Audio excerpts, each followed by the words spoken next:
Hello Munchkins, back again with some more chapters of our book. We should be able to finish it tomorrow.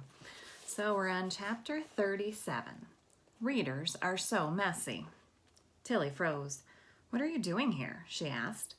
The question, Matilda, is what are you doing wandering my personal library? Chalk said, his voice full of ice. My mom is in here, Tilly said. Why is my mom in one of your books? Have you found your mother, Matilda? Will you be taking her home? Did she even recognize her own daughter? She's been here a long time, Matilda. Her former life is a mere shadow now. Chalk gloated. You're supposed to be a librarian, Tilly said in confusion. You're supposed to protect readers. That is where you are wrong, Chalk said. I care very little for readers. They are so messy and yet so predictable all at the same time. But you work at the underlibrary, Tilly said. Yes, and I uphold the underlibrary's rules your mother disobeyed. Not just disobeyed, but flagrantly flouted, in fact. Not only did she fall in love with a fictional character, but she also attempted to access the source library and permanently damage a source edition. Beatrice is better off safe and out of the way here, where I can keep an eye on her. And I'm beginning to suspect that I do not even realize a fraction of the damage she has done. You mean you put her in here? You're keeping her here? Tilly said in horror. Why, yes, of course. I thought you would work that out already. You're clearly not quite as bright as you'd like to think, a trait that seems to run in your family. But how? Tilly said. So many questions for one in such a precarious situation, Chalk said. Enough chatter. I will need to find somewhere to keep you and the boy out of trouble for the foreseeable future. Can't have you reporting back to Ms. Whisper or your dear grandfather. His words shocked Tilly into action, and she started scrambling across the roof. Oscar grabbed her outstretched hands as soon as he could reach and yanked her through the window, ripping her dress on the splintered frame as she toppled in. We need to get out of here, and fast, said Oscar. We have to get back to Pages and Company, now. I can't leave without my mom. You have to, Tilly, Oscar said. When we're back and safe, we can tell your grandparents, and they'll tell Amelia, and everything will get sorted out. But we have to leave. Where's the book? Oscar said, increasingly panicked. I don't have it, Tilly protested. I gave it to you when I went to talk to my mom in the square, didn't I? They looked at each other in horror. Is it still down there? Tilly said weakly. Oscar grabbed Tilly by the wrist and dragged her toward the stairs. We just have to get to it before Chalk does. They pelted downstairs and spilled out into the street, only to see Bee climbing the front steps to Miss Minchin's front door to check on Tilly. Tilly, we don't have time, Oscar said urgently. I'm sorry, I have to try once more, Tilly said, pulling away. Get the book ready to go.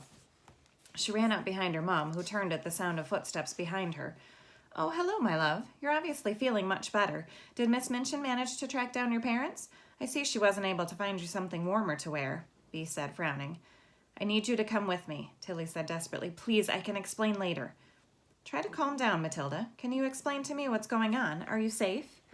You have to come with me. Neither of us is safe, Tilly said, taking hold of Bee's hand. At that moment, Chalk crashed out of the house only meters away from them. He stopped abruptly on the steps as he considered the scene in front of him, taking in Tilly tugging on Bee's arm and Oscar flipping frantically through the pages of the book. Chalk seemed to smirk to himself as if something had clicked into place in his brain. At the sight of Chalk, Bee blanched. Where do I know that man from? She said under her breath, backing away. Do you know him, Matilda?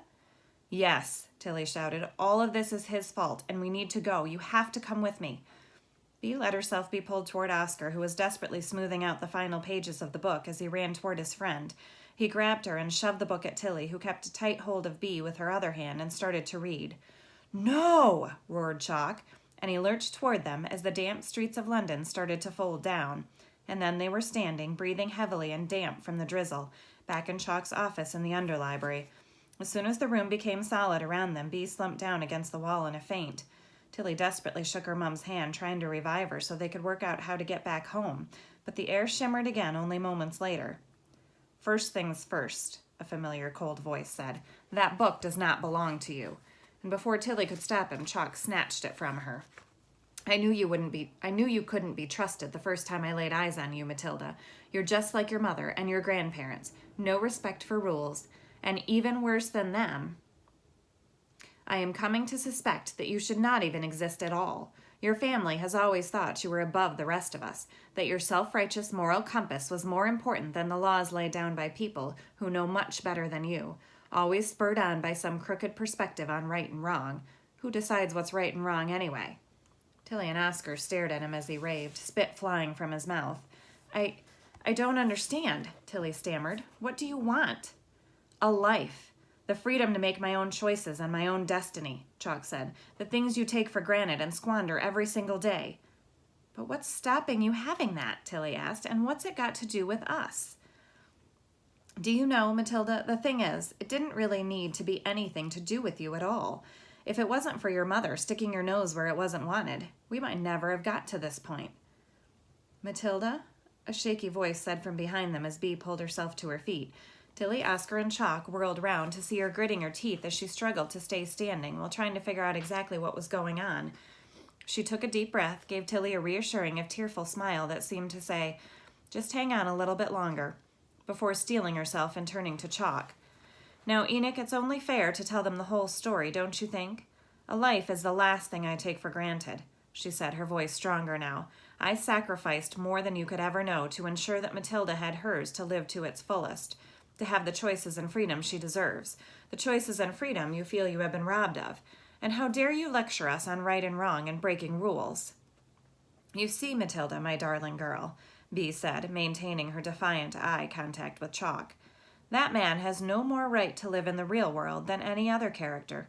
The truth is that Enoch Chalk is entirely fictional." Chapter 38. Some books are loved, and some are forgotten. Chalk looked furiously at Bee. "You meddling, prying woman," he breathed. "You brought this all on yourself, you know. I tried to help you." "You're still pretending that's the case?" Bee said coldly. "You should have told me what your father was up to when you had the chance," Chalk spat. "As I told you at the time, Enoch, there was nothing to tell. And even if there had been, we both know you wouldn't, and couldn't, have given Ralph Crewe back to me," Bee said, "not without damaging everything the Underlibrary stands for and protects." Chalk sniffed. "And suddenly you care about that?" "I have always cared about it, whether you believe it or not. I just care about my family more. And your slippery promises backfired, didn't they, when I learned your secret and you had to hide me away to protect yourself?" "Enough of this," Chalk snapped. "You're going straight back where you belong now, and I'll even do you the courtesy of letting you keep your daughter and her friend, however he got mixed up with this debacle, with you. You can have your big reunion back in there," he said, brandishing his copy of A Little Princess. Sorry to interrupt," Oscar said, putting his hand up to stall Chalk, "but can we just revisit the whole thing about you being fictional? Why do you even want to be here in the world and work at the Underlibrary?"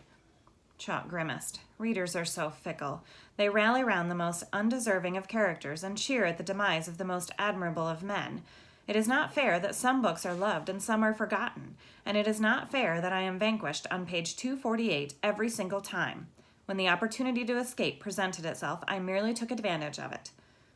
"But how?" Tilly asked. "We were told that was impossible. And how does no one here notice that you're from a book?" Chalk flushed a deep scarlet. "My story attracts only the more discerning reader." "You mean no one reads your book?" Oscar said in disbelief.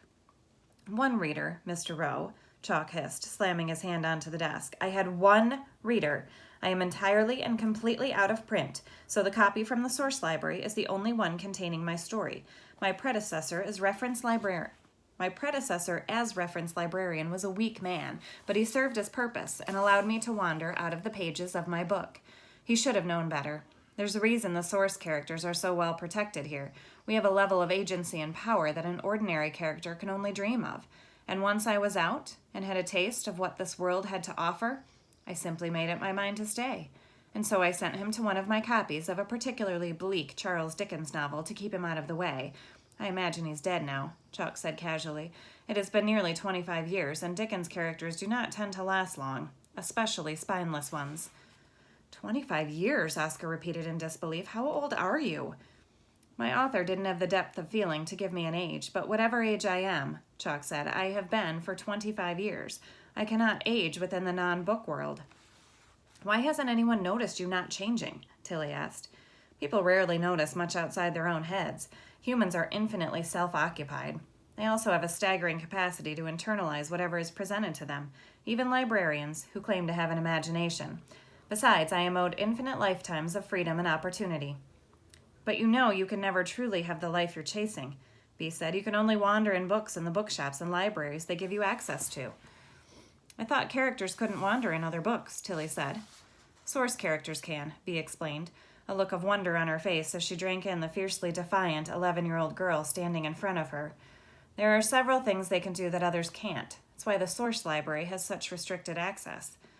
Now is not the time to rectify your shamefully shallow understanding of the purpose of the Underlibrary, Chalk said. And I assure you, Beatrice, a limited freedom here is far more tempting proposition than being trapped in the place I was, a place where I was forced to live out what my Creator planned for me endlessly, with no way to change my own story, and no readers to give my story color or importance. You would not understand what freedom is, he said. You are given so much you waste it, and you bookwanderers are the worst of all, taking for granted not only the freedom of this world, but infinite fictional ones as well. You're so greedy and so ungrateful. But what's the point? Oscar asked. What do you do other than fill in ledgers and tell people off for not following rules? Now, Oscar, Chalk said, laughing without mirth, I have read enough books to know that it is foolhardy in the extreme to reveal my plans to those who might wish to stop me. But let it be enough to say that the more flexible the boundaries between real life and books, the more problems there are for me. Now, I have entertained your tedious questions for far too long, and we all have places to be, some more permanent than others. With that, he picked up his copy of A Little Princess and opened its pages.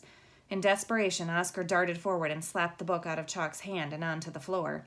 Everyone looked at Oscar in surprise, and there was a moment's pause before Chalk, Tilly, and Oscar all dived to try to be the first to get hold of the book. In the tumult, Oscar was pushed into one of the bookshelves, sending an avalanche of heavy green ledgers sliding to the floor with an almighty crash. A few moments later, the door flew open to reveal Amelia standing in the doorway. What on earth is going on here, Enoch? She said, but words failed her as she spotted Tilly and Oscar squashed into one corner before noticing who was leaning shakily, white-faced, against Chalk's desk. Bee? Is that really you? She said in disbelief. Bee smiled wanly. Amelia. Ms. Whisper, Chalk said, all my loose ends in one room. How convenient. What on earth is Beatrice Pages doing here? And Tilly and Oscar, too, Amelia said. Enoch, I think I'm going to need you to come with me. I'm afraid that's not an option, Chalk said, slowly getting up from the floor and edging backward away from the door. Enoch, come with me now, Amelia said more forcefully, shepherding Tilly and Oscar behind her as she spoke. I hate to repeat myself, Ms. Whisper, but that is not going to happen. His mouth quirked into a tight smile as he closed his eyes and dissolved into nothing right in front of them, leaving Amelia, Tilly, and Oscar alone in his office, all staring at Bee. That's it for today, friends. Tomorrow we will finish up with our last chapter. I can't wait. Bye.